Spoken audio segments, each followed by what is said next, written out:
Welcome to The Explainer. The race for AI dominance is absolutely exploding, and it all runs on one thing: electricity, a massive amount of it. Today, we're going to break down a pretty bold partnership that's designed to power America's entire tech future. Let's dive in. Okay, so here's how we're going to tackle this. First, we'll get a handle on this new power race. Then, we'll look at America's game plan for winning it. After that, we'll dig into the blueprint for a key collaboration, check out the timeline, and finally, get into the nitty-gritty of how this partnership would actually work. All right, so first things first, what's the big deal here? Why this massive push for a new energy strategy all of a sudden? Well, it all comes down to this new power race. And, U.S. Energy Secretary Chris Wright, he does not mince words. He frames this whole thing as a critical issue of national security. The logic is pretty straightforward. You simply cannot be a leader in AI if you don't have the power to run it. The two are completely fundamentally linked now. And this chart, wow, it really lays out the core problem, doesn't it? These are the numbers we're talking about. The US is producing significantly less electricity than its main competitor. So closing this energy gap isn't just a nice to have, it's become a top priority for the future of American AI, industry, you name it. So you see the gap. The big question is, what's the game plan to close it? Well, the Department of Energy is making a big bet on two key technologies they believe will power our future. Okay, so the strategy is basically a 1-2 punch. Think of it this way. First, for the immediate future, the focus is on advanced nuclear reactors. Now, these are not your grandpa's nuclear plants. They're way smaller, they're modular, and they're designed to be what's called walk-away safe. That means they use things like gravity, basic physics, to shut down automatically if something goes wrong. But the long-term goal, the destination, that's even bigger: fusion energy. This is the holy grail, right?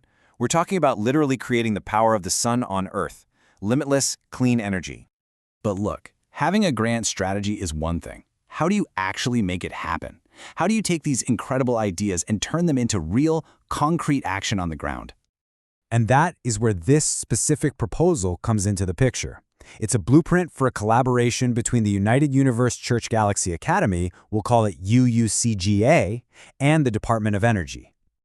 So what is this thing really? At its heart, it's a proposal for a public-private partnership.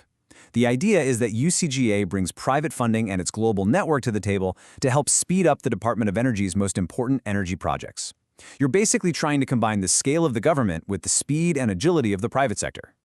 The partnership zeroes in on four main goals. The first two are all about the tech, getting behind those advanced reactor demos and pushing fusion development forward. The third is about making sure private innovation funding lines up with what the country needs. And the fourth, which is super important, is all about education and talking about the ethics of these powerful new technologies. Okay, so we know what they want to do, but what about when? The proposal actually lays out a pretty clear roadmap for the next decade or so.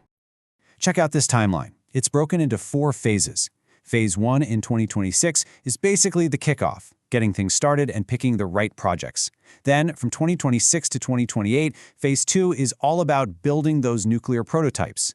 After that, from 2028 to 2032, the focus shifts to Phase 3, integrating fusion pilot plants. And finally, Phase 4, 2032 and beyond, is all about taking this public, communication and diplomacy.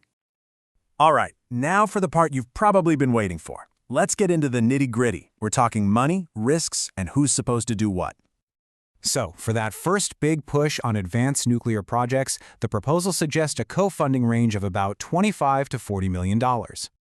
Then, as the project shifts gears toward that long-term fusion goal, you can see the investment ramps up. We're looking at a proposed $40 to $60 million for that phase.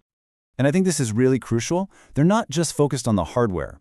There's a dedicated $5 million set aside specifically for public engagement, education, and ethics, and that's going to run right alongside all the technical work.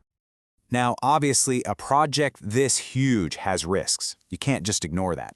But the blueprint actually tackles this head-on, laying out clear strategies for potential problems, everything from regulatory hurdles to managing public perception with open and transparent communication. So let's be super clear here. USCGA's proposed role is way more than just being a financial backer.